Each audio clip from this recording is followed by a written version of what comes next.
நம்ம அத்தை பொண்ணு வாசகி என்ன காணுமே, எங்க போயிருப்பா? நம்ம அப்பா அம்மா அம்மாவும் நான் எப்படி கல்யாணத்தை பத்தி பேச போனாங்க.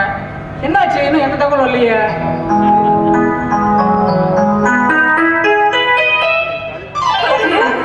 மாமா ஹாப்பி மாமா, செம்ம ஹாப்பி. என்ன தெரியுமா, நம்ம 2 பேத்துக்கும் கல்யாணம் ஆகிறது கன்ஃபார்ம் ஆயிடுச்சு. சரிம்மா, இவ்வளவு சந்தோஷமா இருக்க. எங்க அப்பா எனக்கு முன்னாடியே சொல்லிட்டாரு. ஆனா உன்கிட்ட இந்த வார்த்தையை எதிர்பார்க்கறதுக்கு இவ்வளவு நேரம் ஆயிடுச்சேம்மா. சரி, நீ சந்தோஷமா இருந்தா நான் என்ன பண்ண முடியும்? ஏதோ ஆம்பளை போய் சந்தோஷமா இருந்தா கூட ஏதோ தண்ணி கிண்ணி அடிக்கலாம். நீயோ பொம்பளை புள்ள. சரி, அப்பா அம்மா வந்தது எல்லா விஷயத்தையும் சொன்னாங்களா? சொன்னாங்க. அத்தையும் மாமாவும் வீட்டுக்கு வந்து அடுத்த முகூர்த்தத்திலே பெரிய மாமாக்கும் பூங்குடி அக்காக்கும் கல்யாணம், அப்புறம் உனக்கும் எனக்கும் கல்யாணம்னு சொன்னாங்க மாமா. ஆமா, இது என்ன வெக்கமா? உனக்கு வெக்கம் கூட பட தெரியுமா?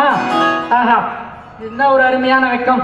அந்த ஆகாயத்தில் இருக்கின்ற கார் மேகத்துக்கு ஒப்பான கருமையான கூந்தல் அங்க தெரியும் பாரியா, 3ஆம் பிறை. அந்த 3ஆம் பிறை போன்ற அழகான நெற்றி, திராட்சை பழம் போன்ற உன்னுடைய 2 கண்கள், ஆஹா, கோவைப்பழம் போட உன்னோட உதடுகள், ஆஹா, வெள்ளிக்காசியை அள்ளி வீசியது போன்று உன்னுடைய முத்து சிரிப்பு, ஆஹா, வெண்சங்கு போன்று உன்னுடைய கழுத்து, ஆஹா, மொத்தத்தில் அந்த அழகு பிரம்மனால் படைக்கப்பட்ட ஒரு அழகு ஓவியம் வாசுகி நீ. போங்க மாமா, நீங்க எப்போ இப்படிதான்